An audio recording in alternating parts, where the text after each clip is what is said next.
12 তারিখে যদি নির্বাচন হয়ে যায়, যারা নির্বাচিত হচ্ছেন সংসদ সদস্য হিসাবে, তারপরেই কি এই অন্তর্বর্তীকালীন সরকারের অবসান ঘটবে? আমি মনে করি ঘটবে, কিন্তু তারপরেও বিভিন্ন জায়গায় আমি দু একটা অনেকের কমেন্ট পড়েছিলাম যে তাহলে 180 দিনের মধ্যে এই যদি হা ভোট বিজয়ী হয়, তাহলে 180 দিনের মধ্যে যে জুলাই জাতীয় সনদ সংবিধান সংস্কার বাস্তবায়ন করতে হবে, যে বাধ্যবাধকতা দেওয়া হয়েছে, সেই বাধ্যবাধকতা যদি পালন না হয় অথবা যে সময়টা পালন হবে সেই সময় সরকারে কারা থাকবে, তখন কি এই অন্তর্বর্তী সরকারই ততদিন থাকবে? এই সন্দেহটা কিন্তু অনেকেই করেছিল এবং এই সন্দেহটা আমার কাছেও ছিল, কারণ এই ব্যাপারে স্পষ্ট করে কোথাও কোনো কিছু বলা ছিল না।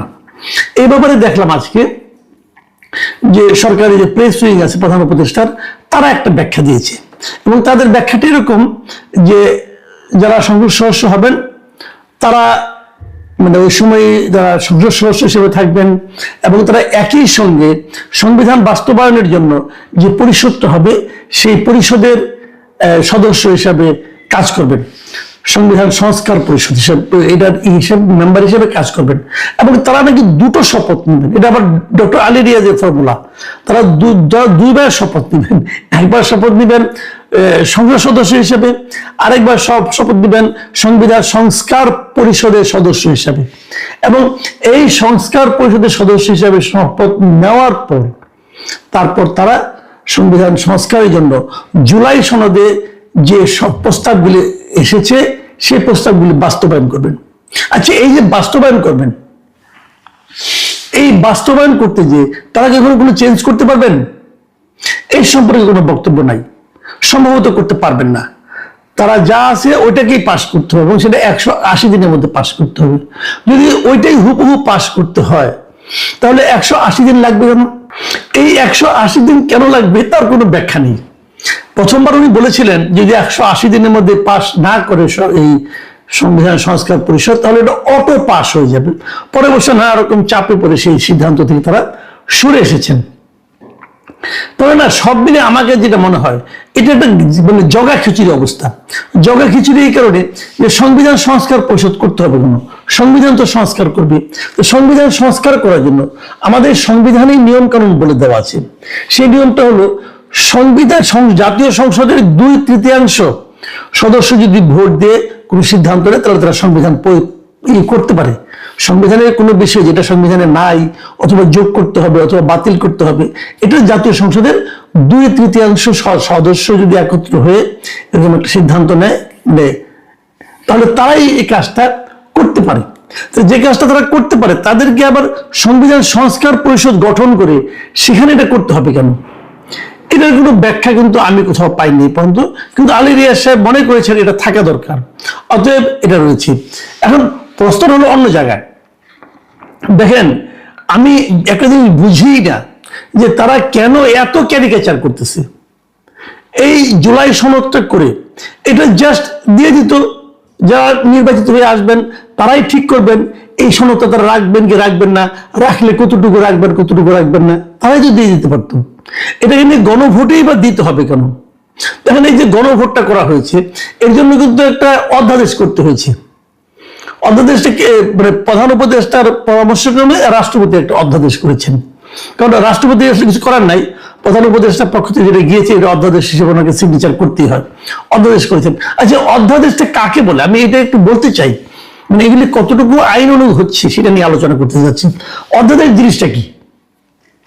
অধ্যাদেশ জিনিসটা ওইটা আমাদের সংবিধানের 93 নম্বর অনুচ্ছেদে জিনিসটা আছে যে অধ্যাদেশ কাকে বলে। অধ্যাদেশ হলো যদি সংসদ ভেঙে যায় কোনো কারণে অথবা অধিবেশন না থাকে, যদি রাষ্ট্রপতি মনে করে যে এখনই একটা আইন করা দরকার, তাহলে সে আইনটা উনি করতে পারেন এবং এই যে আইনটা উনি করলেন এই আইনটা আবার পরবর্তী সময় যখন সংসদ হবে তখন সেটা পাশ করতে হবে। এটি হলো অধ্যাদেশ। কিন্তু এই জন্য আইনটা করবেন, সেখানে 93-1 ক-তে কি বলা হয়েছে সেটা আপনারা শুনেন। সেখানে বলা হয়েছে যে শর্ত হলো গিয়া এমন কোনো বিধান করা যাবে না, এমন কোনো বিধান করা যাবে না যা এই সংবিধানের অধীন সংসদের আইন দ্বারা আইনসঙ্গতভাবে করা যায় না। মানে এই সংসদ যেটা আইন দ্বারা আইনসঙ্গতভাবে করতে না পারবে সেটা রাষ্ট্রপতি অধ্যাদেশ হিসাবে জারি করতে পারবে না। এখন প্রশ্ন হলো, সংবিধানের মধ্যে আপনার জাতীয় সংসদ সদস্যদের যে ক্ষমতা দেওয়া হয়েছে সেই ক্ষমতা অনুযায়ী জাতীয় সংসদ সদস্যরা আইন হিসাবে গণভোটকে কি অন্তর্ভুক্ত করতে পারবে? পারবে না। গণভোটকে অন্তর্ভুক্ত করতে হলে আপনাকে সংবিধান সংশোধন করতে হবে, সেটা তো অন্য হিসাব। কিন্তু এটা তো তারা সংবিধানের আইন হিসেবে প্রণয়ন করতে হবে। আইন হিসেবে কোনো কিছু প্রণয়ন করতে হলে সিম্পল মেজরিটি হলেই চলে। সিম্পল মেজরিটি দিয়ে কি আপনি গণভোটের নিয়মটাকে চালু করতে পারবেন? পারবেন না, কারণ গণভোট তো একটা সাংবিধানিক সিদ্ধান্ত, এই সংবিধানে নাই। কাজে গণভোট করতে হবে এই আদেশ জারির এখতিয়ারই রাষ্ট্রপতির নাই। রাষ্ট্রপতি গণভোটের আদেশ দিতেই পারেন না, কিন্তু তাকে তো দেওয়ানো হয়েছে গাইড জোট, জাস্ট গাইড জোট। এখানে গাইড জোট ছাড়া আমি আর কিছু দেখি না। এবং পৃথিবীর কোথাও এভাবে গণভোট হয় না। গণভোট যেটা হয়, যে সিদ্ধান্তের উপর হয়, এটা আগে সংসদে পাস হয়, তারপরে সেটা নিয়ে তারা জনগণের কাছে যায়। কিন্তু এরা আগে জনগণের কাছে যাচ্ছে, যে একটা তাদের কাছে উদ্ভট প্রশ্ন রাখতেছে, 4টা প্রশ্নের একটা প্যাকেজ রাখতেছে, সেই প্যাকেজে হা না বলতে হবে, এবং সেটা হা বলানোর জন্য বেআইনিভাবে দণ্ডনীয় প্রক্রিয়ায় তারা সরকারি কর্মচারী কর্মকর্তাদের এনগেজ করেছে। এনগেজ করে ওখান থেকে হা হবে, যদি হা হয় তাহলে আবার একটা সংবিধান সংস্কার পরিষদ করবে, সেই পরিষদ আবার নতুন করে শপথ নিবে, নিয়ে এরকম কাজ করবে। মানে একটা পাগলামির একটা সীমা থাকা দরকার আছে। সেই সীমাহীন পাগলামি মিস্টার আলী রিয়াজ এবং তার গং এই সরকারের উপর চাপিয়ে দিচ্ছে, নতুন সরকারের উপর, আপকামিং সরকারের উপর চাপিয়ে দিচ্ছে। মানবে তারা? যখন নির্বাচন, আমি একটা জিনিস খেলে বলি, যখন নির্বাচনটা হয়ে যাবে তখন নতুন যে সরকারটা আসবে তারা এই সমস্ত মানে মামার বাড়ির আবদার মানবে? যদি না মানে তাহলে বলবে আমরা জনগণের ম্যান্ডেট নিয়ে আসছি, আপনাদের কথা মানবো কেন? মানলাম না। সংস্কার, হ্যাঁ আমরা আমাদের মতো করে সংস্কার করব, আপনাদের সংস্কার আমি করবো কেন? আপনাদের এই সংস্কারটা আমাদের অনেক নোট অফ ডিসেন্ট দেওয়া আছে, কেন করব? আর যদি না ভোট বিজয়ী হয় তাহলে কি হবে ভাই? তাহলে তো আমও গেল, সালাও গেল। এই যে সংস্কার জুলাই সনদ যেটা আছে, এর মধ্যে কি ভালো ভালো কিছু জিনিসপত্র আছে না? আছে, কিন্তু আমার নিজের অনেক পছন্দের জিনিসপত্র আছে।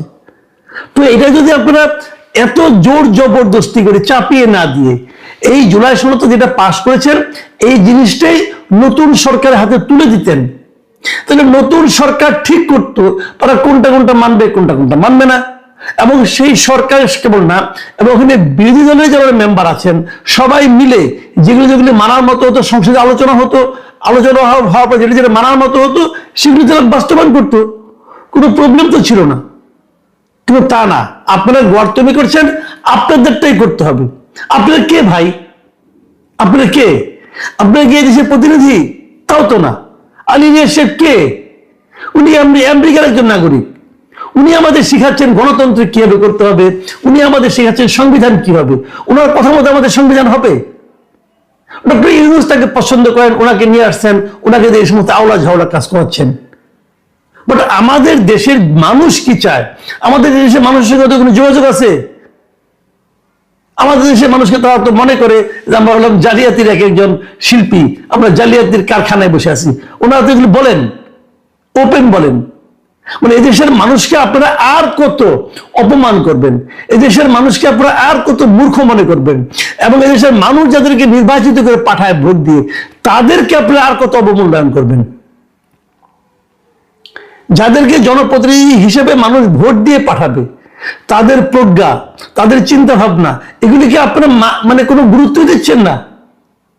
তারা কি এরকম ভাবতে পারবে না, করতে পারবে না? এটা হয় না, এটা হয় না। এভাবে আপনারা যে কাজটা করতে চাচ্ছেন সেটা আসলে এক ধরনের স্বৈরাচারী মনোভাব বলে আমার কাছে মনে হয়। এবং আমি নিশ্চিত, আমি আপনাদেরকে প্রিয় দর্শক আপনারা মাথায় রাখবেন, খুব বেশি দিন তো নাই, আর মাত্র 13 দিন আছে নির্বাচনের।